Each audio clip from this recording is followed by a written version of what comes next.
Friends, welcome to super સહેલિયા. આજે હું તમને એકદમ રોજ ખાવામાં કામમાં આવી શકે એ ટાઈપનું ગોબી બટાકાનું શાક બનાવવા જઈ રહી છું.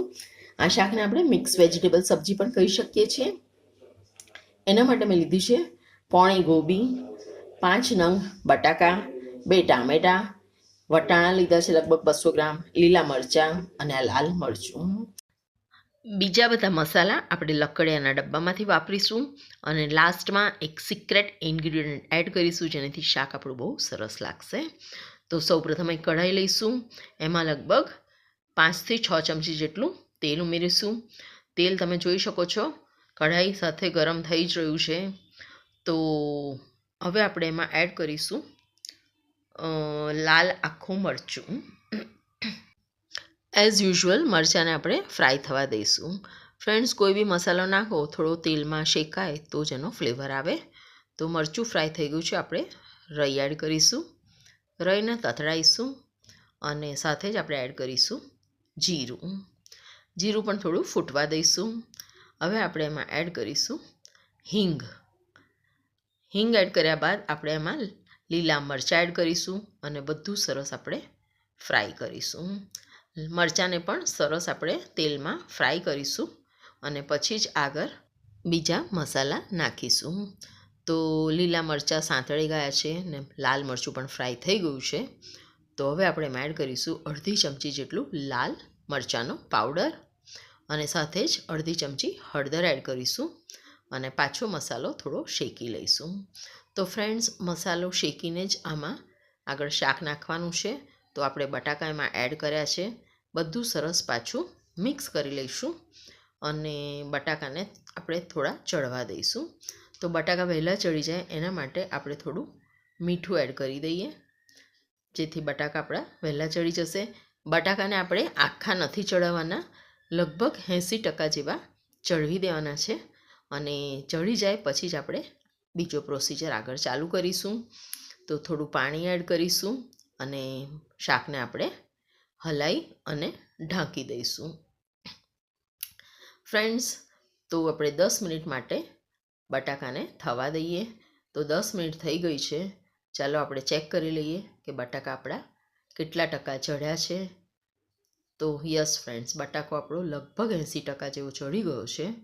તો આ ટાઈમે આપણે એમાં એડ કરીશું લીલા વટાણા અને સાથે જ એડ કરીશું ટામેટાં અને હવે બધું સરસ પાછું મિક્સ કરી લઈશું અને એને આપણે પાછું ઢાંકણાથી લગભગ 10 મિનિટ માટે ઢાંકી દઈશું જેથી વટાણા અને ટામેટાં સરસ ચડી જાય. તો વટાણા અને ટામેટાને આપણે 80% જેટલા ચડાવવાના છે.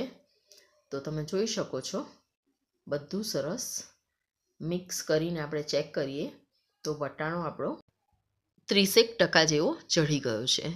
તો બસ બધું થોડું શાક અધકચરું આ રીતે ચડી જાય એટલે આપણે એમાં એડ કરીશું ઝીણી સમારેલી ગોબી. કારણ કે ફ્રેન્ડ્સ, ગોબીને ચડતા વાર નથી લાગતી. જો ગોબી પહેલેથી તમે એડ કરી દેશો તો બટાકો અને વટાણા બધું ચડશે ત્યાં સુધી ગોબીનું તો નામો નિશાન નહીં રહે, એટલે વધારે પડતી ચડી જશે. તો બસ આ ટાઈમે ગોબી એડ કરીને આપણે ઢાંકી દઈશું અને એને પાછું 5 મિનિટ માટે થવા દઈશું. તો 5 મિનિટ થઈ ગઈ છે. તમે જોઈ શકો છો ગોબીનો કલર ચેન્જ થઈ ગયો છે, નરમ પડી ગઈ છે. એનો મતલબ કે ગોબી આપણી સરસ ચડી ગઈ છે.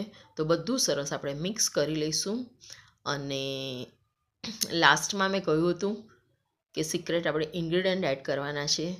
તો એ હવે આપણે એડ કરીએ. તો એના માટે આપણે આ વચ્ચે સહેજ ખાડો કરીશું અને એમાં આપણે એડ કરીશું લસણની ચટણી. હા ફ્રેન્ડ્સ, લસણની ચટણી આપણે 1 ચમચી ભરીને એમાં એડ કરીશું. જો તમે વધારે તીખું ખાઈ શકતા હોય તો 2 ચમચી પણ લસણની ચટણી એડ કરી શકાય. તો લસણની ચટણી આપણે ઢાંકી દીધી છે અને ઢાંકણું પણ આપણે ઢાંકી દઈએ 5 મિનિટ માટે જેથી અંદર સરસ ફ્લેવર બધો લસણનો આવી જાય. તો 5 મિનિટ થઈ ગઈ છે. ચાલો બધું સરસ આપણે પાછું મિક્સ કરી દઈએ. ફ્રેન્ડ્સ, સુગંધ તો ખૂબ જ સરસ આવી રહી છે.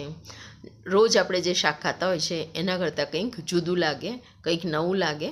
તો લાઈફમાં ચેન્જીસ કરવા બહુ જરૂરી છે. તો આ રીતે શાક બનાવીને ચોક્કસથી ટ્રાય કરજો અને કમેન્ટ બોક્સમાં લખજો કે તમને આ શાકની રેસિપી કેવી લાગી. કોઈ પણ મહેમાન આવ્યા હોય અને તમે આ રીતના શાક બનાવશો તો એમને કંઈક નવું લાગશે, કંઈક ડિફરન્ટ લાગશે. તો ફ્રેન્ડ્સ, શાક આપણું રેડી છે. તો ચાલો ગેસની ફ્લેમ આપણે બંધ કરીએ અને હવે આપણે શાકને લીલાછમ ધાણાથી ગાર્નિશ કરી લઈએ. તો ફ્રેન્ડ, શિયાળામાં તો ધાણા પણ ખૂબ સરસ આવે અને અહીંયા અમને બેંગ્લોરમાં તો દેશી ધાણા મળે, જેનો ફ્લેવર ખૂબ જ સરસ આવે. તો ધાણા તો રોજ જ બધામાં જ વાપરીએ જ છીએ. તો ચાલો આપણે એને સર્વ કરીએ. તો આજે મિક્સ વેજીટેબલ સબ્જીને મેં સર્વ કર્યું છે ભાખરી સાથે સ્વીટમાં મેં કેળું એક કાપી લીધું છે. રોજ છુંદો લેતા હોઈએ છીએ, પણ આજે કંઈક ડિફરન્ટ. તો તમને રેસીપી ગમી કે નહીં તે કમેન્ટ બોક્સમાં ચોક્કસથી લખજો. તમે કોઈ નવો મસાલો વાપરતા હોય તો પણ કમેન્ટ બોક્સમાં લખજો. Thank you friends, keep watching super સહી.